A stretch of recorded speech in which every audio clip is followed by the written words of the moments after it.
क्या प्यार को अपने रंग में रंगा जा सकता है? क्या प्यार के ऊपर अपना अधिकार बनाया जा सकता है? क्या अब सुनना समझना बहुत हुआ, अब जब हम कुछ कहेंगे वही मेरा प्यार समझेगा? ऐसा सब संभव है क्या? हाँ, ये सब संभव है। एक मीठे पान की तो जरूरत है। क्या चाहिए? मीठा पान सब जगह मिलता है, ये बिल्कुल अप्राप्त वस्तु नहीं है, मिल सकता है ना।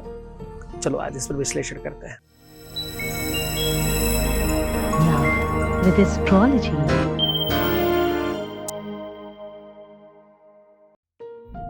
नमस्कार, मैं हूं आचार्य सतीश अवस्थी, आपका बहुत स्वागत करता हूं लव विद एस्ट्रोलॉजी में। लव विद एस्ट्रोलॉजी आपके अपने जीवन में प्यार भरने का एक साधन है। लव विद एस्ट्रोलॉजी आपको पूरी तरह से प्यार में जिताने का एक माध्यम है। यहां शादी के पहले, शादी के बाद की हर समस्या का सीधा समाधान होता है। रिश्तों में तुम्हें जिताया जाता है, संबंधों को मधुर बनाया जाता है, तुम्हारी लव रिलेशन, तुम्हारा रिलेशनशिप, तुम्हारा पारिवारिक लाइफ, दाम्पत्य लाइफ, मैरिटल लाइफ कंप्लीटली ठीक कर दिया जाता है ना। तो संस्थान का नाम लव विद एस्ट्रोलॉजी है। यहाँ 20-22 सालों में 25 लाख लोग लाभान्वित हो चुके हैं। यहाँ का सक्सेस रेट 96% प्लस है। जितने लोग आते हैं उसमें से 95% से ज्यादा लोगों के काम हो जाते हैं। क्यों होते हैं? क्योंकि यहाँ गीता, वेद, पुराण, शास्त्र, उपनिषदों के सार बताए जाते हैं ना। गंभीर रिसर्च को सहजता से आपके सामने परोसा जाता है। बड़ी बड़ी बातों को बहुत छोटा करके आपको बता दिया जाता है ताकि आप आसानी से कर लें। मुझे याद है बचपन में मुझे पढ़ाया जाता था, 15 का पहाड़ा मुझे याद नहीं होता। मुझे संगीत से बड़ा प्रेम, तो मेरे किसी टीचर ने बड़ा संगीतज्ञ तरीके से गान मतलब याद करा दिया और हमें अभी तक याद है। 15 दूना 30, 3 45, चौको 60, 25 75, 56 90, मतलब ये the way how to present कि मुझे एक ही बार में याद हो गया। तो कौन सी चीज किस ढंग से प्रस्तुत की जाए कि वो पता चल जाए, इस प्लेटफॉर्म पर उस पर बड़ा ध्यान दिया जाता है। आज मैं कह रहा हूं सामग्री के नाम पे पान चाहिए, मीठा लगा हुआ, मात्र इस पान को यहां रख दीजिए। इतना करने से माधुर्यता बढ़ेगी, वो आपके प्यार में रंग जाएंगे। रूठा हुआ व्यक्ति सैकड़ों सालों से पुराना, सैकड़ों साल मतलब कई जन्मों का भी अगर पुराना रिश्ता है तो वो आपको मिल जाएगा। कितना भी खराब हो चुका रिश्ता सुधारने का विश्व का सर्वश्रेष्ठ और एकाकी माध्यम है ये मैं नहीं, वेद पुराण कहता है। क्या कहता है? कहता है तांबूलम मनसा मया विरचितम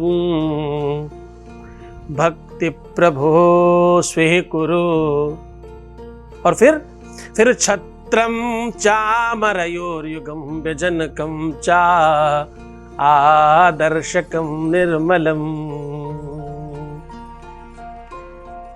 तांबूलम मनसा मया विरचितम भक्ति प्रभो स्वीकुरु। वो प्रेम की भक्ति का आगाज होने लगता है तांबूल से, और फिर उसकी छत्र छाया में रहने का सुअवसर मिलता है, वैवाहिक व्यवस्थाएं बनती हैं। और फिर छत्रम चामरयोर्युगम जो आदर्श कम निर्मलम। उसके बाद क्या कहता है?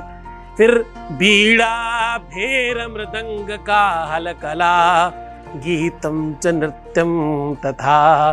फिर वैवाहिक परंपराओं की वो व्यवस्थाओं का सूत्रपात करने का माध्यम है, ऐसा स्तोत्र कह रहा है। देखो भावात्मक है, शब्दात्मक है, समझने का प्रयत्न करिएगा। हाँ, तुम चाहते हो फोन आ जाए, ये कौन सी बड़ी बात है, ये तो हमारे हार उपाय में हो जाता है। हाँ, तुम चाहते हो मैसेज आ जाए, बात हो जाए, रिश्ता फिर से मधुर हो जाए, कौन सी बड़ी बात है, हो ही जाएगा, इसमें संदेह मत करो। कब काम नहीं होता तुम्हारा? चलो आप 2 मिनट सिर्फ उस पर बात करते, फिर सीधा तुम्हें उपाय को जंप करेंगे। उपाय कब काम नहीं करता? जब तुम स्किप कर करके देखते हो, तुम बहुत जानकार बन जाते हो, तुम महामहोपाध्याय बनने की कोशिश करते हो, बस वहीं से गड़बड़ हो जाता है ना, पहली बात। फिर जब तुम जल्दी उपाय जान लेना चाहते हो तब गड़बड़ होता है। जब तुम्हारा अविश्वास होता है, अश्रद्धा होती है मन में, तब काम खराब होता है।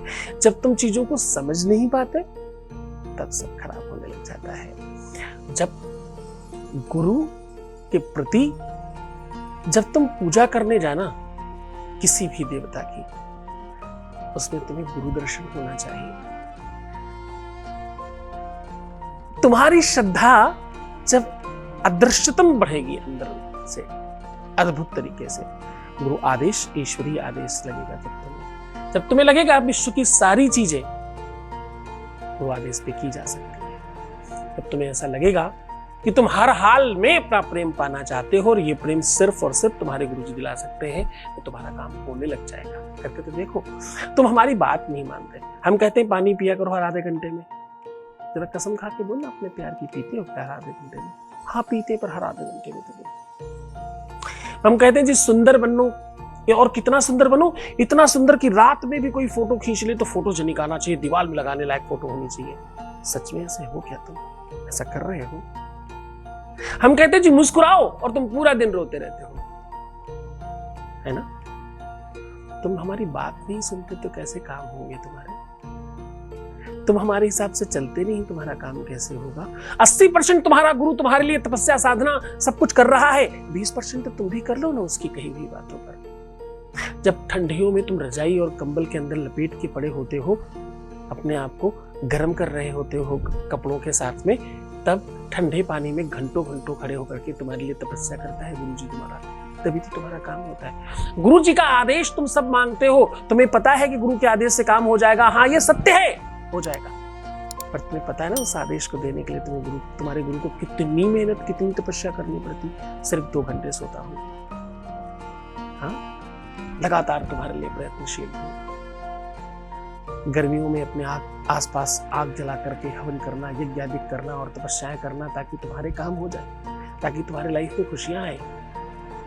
कुछ भी कह देना, आदेश है जाओ कर दो, हो जाएगा। हाँ, आदेश तब जब तुम्हारा काम किया जा सकता होगा, तब। ऐसे कोई आदेश नहीं है ना। आदेश में बल है। कहते हैं कभी सचिन तेंदुलकर को किसी ने एक ही बॉल में आउट कर दिया, उससे ऑटोग्राफ लेने गया कि साहब लिख दो कि हमने एक ही बॉल में आउट कर दिया आपको। उसने लिख दिया नेवर एवर, ये अब कभी नहीं होगा। तो जब उसने लिखा होगा तो लिखकर घर में जाकर के आराम किया होगा क्या? नहीं, प्रैक्टिस की होगी कि ऐसा ना हो, जो हमने लिखा है वो सत्य हो जाए। तो जब तुम्हें कुछ कहा जाता है, जब आदेश दिया जाता है, तो उसके पीछे काम किया जाता है, परिश्रम किया जाता है, तपस्या की जाती है, ताकि तुम्हारा काम हो जाए। और तुम जब आदेश और आशीर्वाद मांगो तो तुम्हारे काम में उसका बल मिले, है ना। चलो सीधा उपाय की ओर लेकर के चलते हैं। उसके पहले तुमको एक अनुभव की ओर अग्रसर करते हैं, एक अनुभव ले लेते हैं। Voice message please. प्रणाम गुरुजी, आपको कोटि कोटि धन्यवाद करते हैं गुरुजी। आपके यहाँ पूजा कराई और मेरा सब कुछ ठीक हो गया। आपकी कृपा से मुझे एक बेटी हुई है। बहुत बहुत धन्यवाद गुरुजी आपको। बहुत बहुत धन्यवाद, बहुत साधुवाद, बहुत आशीर्वाद। परमात्मा शिव आपको प्रसन्न करे, आनंदित करे और हर इच्छाओं की पूर्ति करे। जो तुम पाना चाहते हो वो सब कुछ तुम्हें मिल जाए। तुम्हारी हर इच्छाओं में अनंतता हो। भगवान शिव तुम्हारे जीवन में प्यार भरे और तुम्हारी हर इच्छाओं की विधिवत पूर्ति हो। आपको एक मीठा पान लेना है। इस मीठे पान को एक काले कपड़े में काली मिर्च के साथ ठीक से बांध देना है। बांधने के बाद इसको जो करना है उस पर बहुत ध्यान से समझने की कोशिश करिएगा। इस पान को अपने किसी वस्त्र में करके किसी गरु चीज के साथ दबा के रख दीजिए और इस प्रकार से दबाइएगा कि ये पान का जो थोड़ा दबे, थोड़ा खराब हो कपड़ा। अगर फिर भी संभव नहीं लग रहा हो तो 2-3 बार उस गरु चीज को उसके ऊपर पटक भी सकते हो, ताकि वो थोड़ा कचपच हो जाए, ताकि कपड़े खराब हो। कपड़े खराब होना आवश्यक है। उसके पश्चात ये कुछ घंटे रखे जा सकते हैं। कहते हैं कि चांद की चांदनी में या तारों की छांव में रखना चाहिए, ऐसा बहुत ज्यादा प्रभावकर होता है। और तारों की छांव में ही सूर्योदय के पहले इसको उठा लेना है। किसी भी कन्या को खिला दीजिए। कन्या 8 साल 7 साल के अंदर होनी चाहिए। कन्या उसे कहते हैं जिसका रजस वाला शुरू ना हुआ हो, जिसका महिलाओं वाली प्रॉब्लम्स प्रारंभ ना हुई हो, उसे कन्या कहते हैं। उसे खिला दीजिए, उसको प्रणाम करिएगा, उसको बड़ी श्रद्धा से उसके पैरों में अपना सर रख करके प्रणाम करके आशीर्वाद लीजिएगा। अगर उसने पूरे मन से आशीर्वाद दिया पान खा करके, तो तुम समझना पूरे विश्व की कोई भी शक्ति, भगवान ब्रह्मा भी तुम्हें बचा नहीं सकता चीजों को ठीक होने से। खूब खुश रहिए, प्रसन्न रहिए, आनंदित रहिए, सुव्यवस्थित रहिए। अपना ध्यान रखो, तो मुस्कुराओ। हर आधे घंटे में प्रणाम करके पानी पीना, अपने आप को सुंदर बनाना, मुस्कुराना और अच्छे से रहना। प्रीवियस लाइफ मत बताना, रोना बिलखना, परेशान होना, नेगेटिव होना टोटली मना है। ऐसा करने से काम नहीं होने की संभावनाएं बढ़ जाती है और 21 दिन तुरंत खत्म हो जाते हैं आपके। पूजा पाठ वाले, अच्छे वाले, तो कृपया ऐसे मत करो। मैं हूं तुम्हारे साथ। तुम्हारी अपनी गलतियों से सब चीजें खराब हो रही हैं। गलती गलती से हो तो अच्छी है, गलती जानबूझ के मत करो, है ना। ओम नमः शिवाय।